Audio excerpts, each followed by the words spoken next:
এই নাও তোমার পছন্দের শরবত বানিয়ে নিয়ে এসেছি। আগে যখন রোদে তেতে পুড়ে আসতে এই শরবতটাই বানিয়ে দিতাম।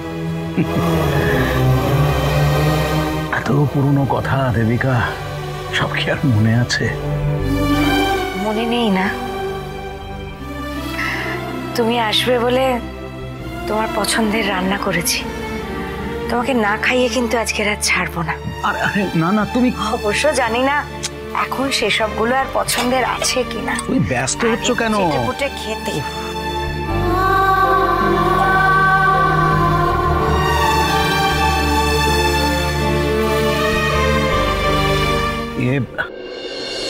দেবিকা, বলছি যে এতে কিছু টাকা আছে, এটা তুমি রাখো।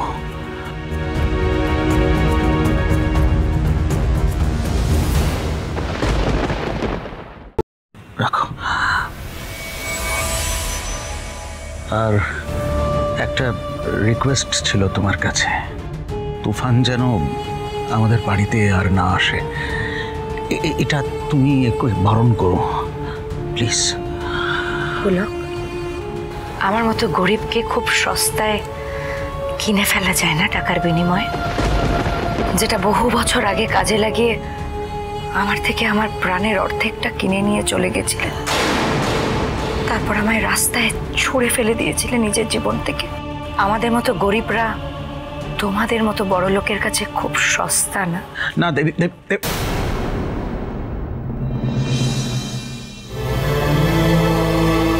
না দেবিকা,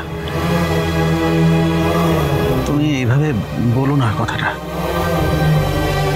আমি তোমাকে না কষ্ট দিতে চাইনি, কিন্তু বিশ্বাস করো এটা ছাড়া আমার কাছে আর কোনো উপায় ছিল না।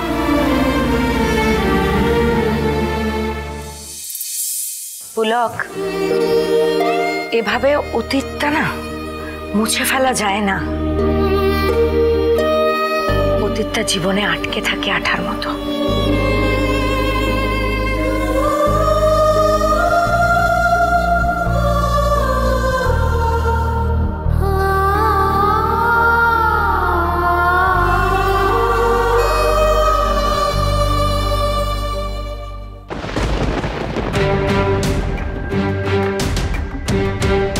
দাদা, বলছি তুফানের বাড়িটা কোথায়? ও আমাদের তুফান ভাই? হ্যাঁ, ওই তো সোজা গিয়ে ডান দিকে চলে যান। ও আচ্ছা, ধন্যবাদ।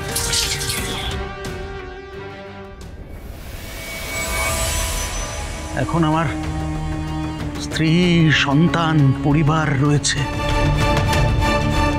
এর মধ্যে যদি তুমি আবার ওই অতীতটাকে টেনে আনতে চাও দেবিকা, তাহলে আমার সাজানো সংসারটা এলোমেলো হয়ে যাবে দেবিকা। ওই সাজানো সংসারটা আমার হওয়ার কথা ছিল পুলক।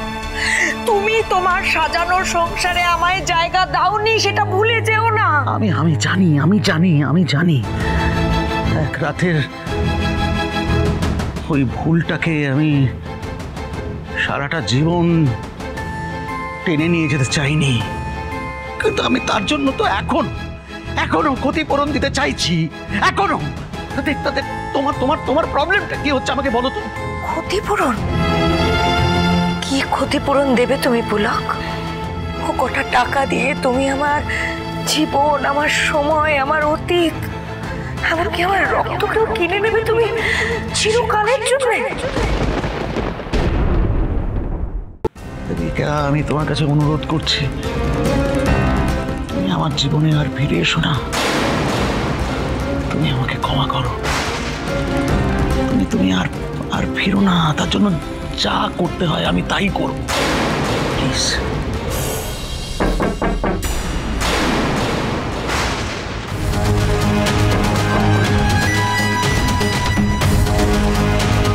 কে এলো ওটা? তুফান আসছে নাকি? তুফান আসেনি। তুমি আসবে বলে আমি তুফানকে অন্য কাজে পাঠিয়েছি। কে এলো বলো তো এখন? তুমি চিন্তা করো না পুলক, তুমি এখানে চুপ করে বসো, আমি দেখে আসছি। বসো।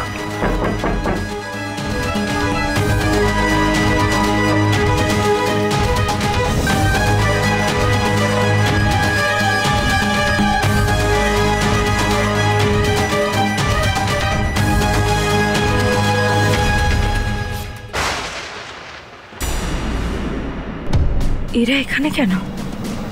সর্বনাশ, পুলক যে ভেতরে বসে আছে।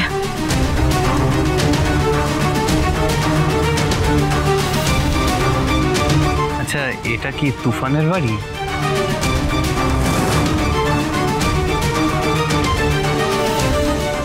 আপনার সঙ্গে আমার সেদিন দেখা হয়েছিল না?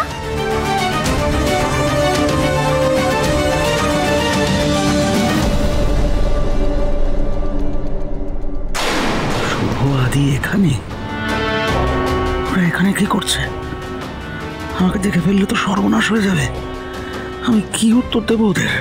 যে অতীতকে এতদিন সবার কাছ থেকে লুকিয়ে রেখেছি, সেটা যদি সবার সামনে চলে আসে, না না না, তা হতে দেওয়া যাবে না। আমাকে কিছু একটা করতেই হবে। আপনার মনে নেই সেই আমাদের পাড়ায় যেদিন ওই বিজয় সম্মেলনীর অনুষ্ঠান হচ্ছিল, আপনার সঙ্গে আমার আচমকা ধাক্কা লাগলো, আর তারপর আপনি তো আমার শ্বশুরমশাইয়ের সঙ্গেও সেদিন কথা বলছিলেন, ওই কোনো একটা ঠিকানা জিজ্ঞেস করছিলেন বোধহয়। আমি হবে হয়তো, জানো, বয়স হয়েছে তো ঠিক মনে রাখতে পারি না। হ্যাঁ হ্যাঁ, ওই আমার এক পরিচিত ওইদিকে থাকে মা, ওর সাথেই দেখা করতে গেছিলাম। না না না, আর রিস্ক নেওয়া যাবে না। ওরা যদি ভেতরে চলে আসে, আমাকে দেখে ফেললে তো সব শেষ হয়ে যাবে। আমাকে পালাতে হবে, যেভাবেই হোক। এখন এখান থেকে আমাকে পালাতেই হবে।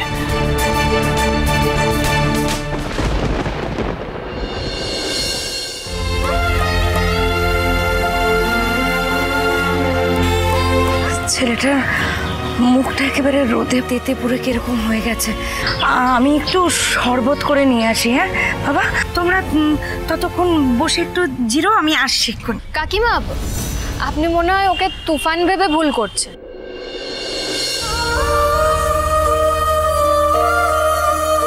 আমি মা, নিজের ছেলেকে চিনব না? তা কি করে হয় মা? আমি জানি ওকে। ও আদি। তুফান তোমাদের সবার কথা খুব বলেছে, জানো। ওকে একেবারে আমার ছেলের মতো দেখতে। মতো বলছি কেন? আমি তো মা, আমার কাছে ও আমার ছেলে।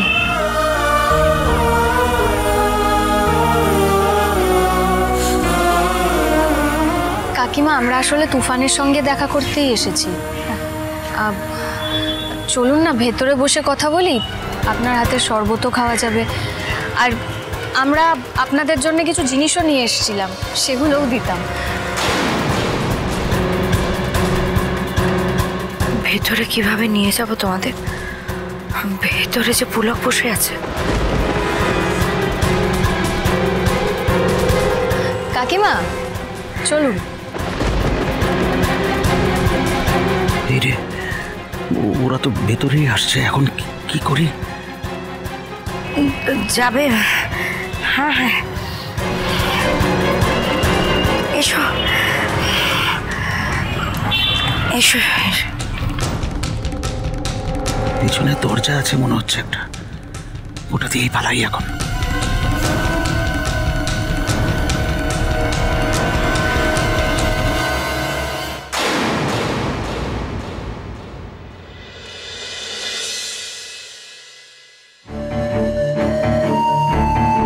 কোথায় গেল পুলক? কোথাও তো দেখছি না। তার মানে নিশ্চয়ই পেছনে দরজা দিয়ে চলে গেছে। যাক বাবা, নিশ্চিন্ত হয়েছে। এসো না, দাঁড়িয়ে আছো কেন? এসো, বসো বসো, এখানটা বসো। নাও, এই পাখার নিচটায় বসো, বুঝেছো? একেবারে গরম তো, পাখার তলায় এলে সুবিধা হবে। বসো। ওমা কাকিমা, আপনি মনে হয় খাচ্ছিলেন। আমরা কি ভুল সময় এসে পড়লাম?